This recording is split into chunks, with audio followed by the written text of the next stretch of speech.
Welcome to Goshen Prepping. Thanks for joining us. Stick with this video. This is probably the most practical prepping video you're ever going to watch. Lots of good information, so stay to the end. But I want to talk about, as preppers, first off, we should not give in to fear. We should not fall for the fear. Don't look at the fear. Instead, we need to prep so we don't live in fear. And that's very difficult in our day and age, isn't it? Because we have mainstream media, we have all these websites, YouTube channels, you name it, that all are based on fear. Fear sells. They always want fearful things. I'm scared. We're all scared. It's the human condition. Nothing wrong with a fearful channel per se, as long as they give practical advice. And when it comes to prepping, we need all the practical we can get, because the fearful stuff, the things that are looming on the horizon, are obviously incredibly fearful and detrimental to human life. So what we do is we prepare. Okay, let me explain.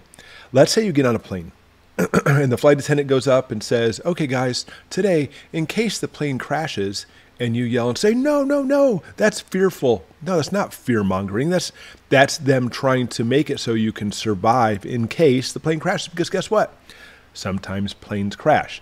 But people will still classify this as like fear mongering. Parachutes? No, there are no parachutes. And I'll say it again. That's not fear mongering. That's preparedness. That's just in case something happens. But of course, we live in a world where it's not just in case. There's a lot of orchestrated stuff going on. And it's even more so. Did you know in a plane crash, the big jumbo jets, mind you, upwards of 22% of the people on the jumbo jets actually survived the crash. Did you know that? 22%. Well, how come like nobody survives? The 22% they find out afterwards died from smoke inhalation. I mean, granted, some may have been unconscious, but either way, they were alive at one point. And so the flight attendants tell you, oh, by the way, in case the plane crashes, run, get away from the smoke and get out of there. So you have to understand, when we try to warn people about plane crashes, or in a prepping video, try to warn you about all the different types of things that may be coming, it's not fear-mongering, it's being prepared. But you know what? People don't want to listen. I'm not listening. And in these videos, you need to listen. You need the intel to survive, because you can't go into things blindly.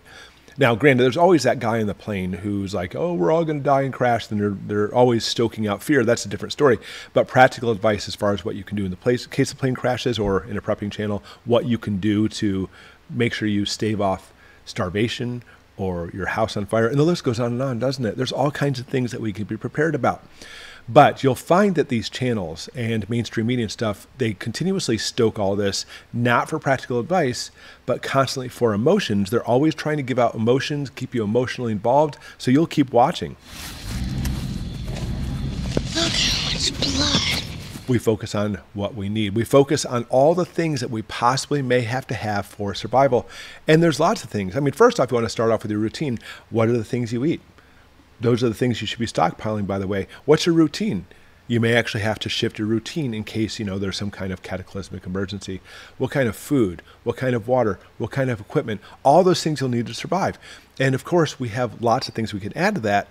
And I talk about the 12 necessities. So here you go. Here's the 12 necessities you can practically break everything down into: food, water, shelter, heat, security, medical, tools, power, light, communication, documents, and don't forget about sanitation. So focus on what you need.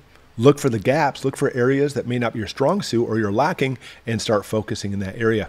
Because prepping is not just about stockpiling, not just stockpiling food or anything else. It's really about scenarios and being self-sufficient. For example, you can focus on water sourcing, gardening, harvesting seeds, foraging, animal husbandry, hunting, butchering, fishing, cooking, fire starting, making soap, hand washing your clothes, first aid, maintenance, repair, sewing, and that's just getting started. Self-sufficiency is the way to go. It's not about stockpiling food. You should do that too, but you need to learn a lifestyle of self-sufficiency, and you should drill with you and your family constantly to prepare for all kinds of different scenarios. For example, there's a fire in your house, home invasion, medical emergencies, blackouts, natural disasters, economic collapse, civil unrest, nuclear detonation, EMP, a complete collapse of civilization. Wait, sorry. I must be fear-mongering again. Because, you know what? Those things will never happen, right? I'm in denial. Most people who are in denial don't usually say they're in denial. That's because they're in denial about being in denial. So as preppers, we walk a fine line. We want to make sure we don't go too far into the fear and still live your life, but also we can't bury our head in the sand like a lot of people do.